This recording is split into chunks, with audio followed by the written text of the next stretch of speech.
Студент кезімде бір құрбымның ауылына қонақ болып бардым. Кешке дастархан басында отырғанда атадан берілетін қасиет туралы әңгіме болды. Егер қасиет қонған адам қайтыс болған соң балаларының бірі сол жолды ұстанбаса, тылсым құдірет ұрпағының бірін қайғылы жағдайға душар етуі мүмкін екен. Сол кезде құрбымның әжесінің айтып берген сондай бір әңгімесі әлі есімнен кетпейді. Апаның айтқан әңгімесі: мен келін болып түскенде, көрші үйге келін түскеніне көп бола қоймаған екен. Жасымызда шамалас болған соң, Қаламқас екеуміз жақсы араласып, сыйлас болып кеттік. Кейде ауылда қалған ата-анамызды, туған туысты сағынғанымызды айтып, бірге жылап та алатынбыз. Кішкентай қуанышымыз болса да бөлісетінбіз. Қонақ келе қалса, бір-бірімізге көмектесіп жүрдік. Бірде Қаламқас үлкен атасы қасиет қонған кісі болғанын, оның жолын ешкім ұстамағанын, сол атасы жиі түсіне кіріп, үнемі есік алдына атан түйе әкеліп тұратынын айтты. Ауылдағы емшік айтқан екен: ол атаңның қасиеті саған қонғалы жүр, сен бата ал.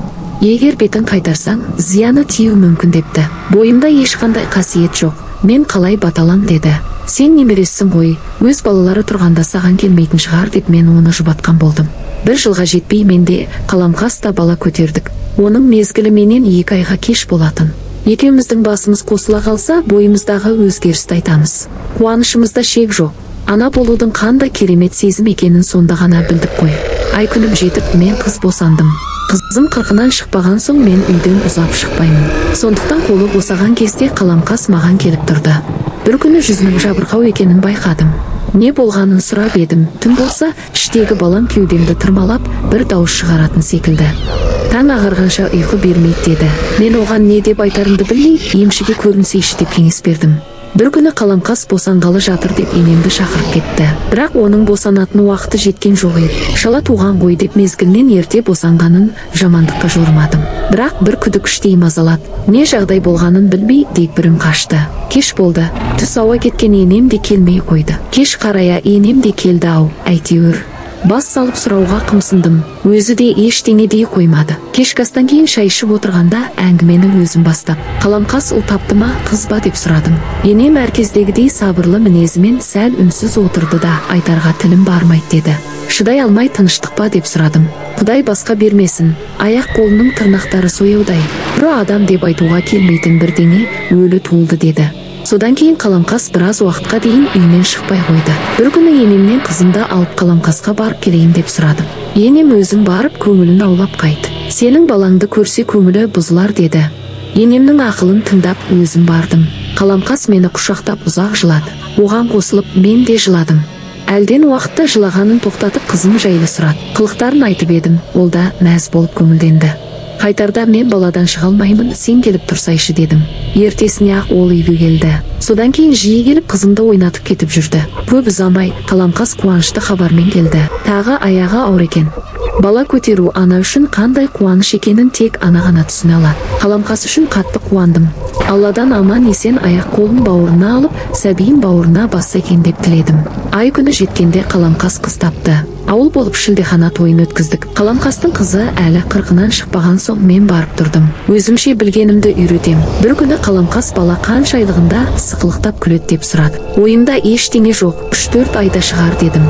Ал менің қызым 40-нан шықпаса да сықылықтап күледі, сонда қалай болғаны деді. Мен не деп айтарымды білмей тосылып қалдым. Қаламқас әңгімесін жалғап, ұйықтаған соң түн ортасы ауғанда қызымның сықылықтап күлген даусынан оянам деді. Дауысты түсінде еститін шығарсың деп жұбаттым. Өзімде солай шығар деп ойладым. Арада 4-5 ай өткенде Қаламқас көтеріліп ауырады екен деген сөз шықты. Бірақ мен ол әңгімеге сене қойғам жоқ. Өйткені Қаламқасты күн ара көрем. Бойынан ондай өзгеріс байқаған емеспін. Бір күні енемді сол үйге шақырды. Келген соң енем кейінгі уақытта Қаламқастың бойынан ештеңе байқамадың ба деп сұрады. Жоқ, неге сұрадыңыз дедім. Енемнің айтуынша түнде ұйықтаған кезде қызы бесіктен босанып келіп Қаламқасты туындыратын көрінеді. Өлдім ау дегенде қызының қолынан босап шығады екен. Қаламқас есін жиям дегенше қайта барып бесігіне жатып алатын көрінеді. Ол сөздерге сене қоймай түсінде қара басатын шығар дедім. Көпті көрген енем жоқ, бұл жерде бір гәп бар сияқты деді. Келесі күні Қаламқастың хәлін білуге бардым. Ол өте көңілсіз екен. Мән жайды қалай сұраудың да жөнін таппай отырған өзі сөз қозғады. Енемнің айтқанын қайталады. Ұйықтағанда басты қырылып қалып жүрген шығарсың. Ол түсің болар дедім. Жоқ, оянып көзімді ашқанда қызымның маған қарап сықылықтап күліп, бесігіне барып қайта жатқанын анық көрем деді.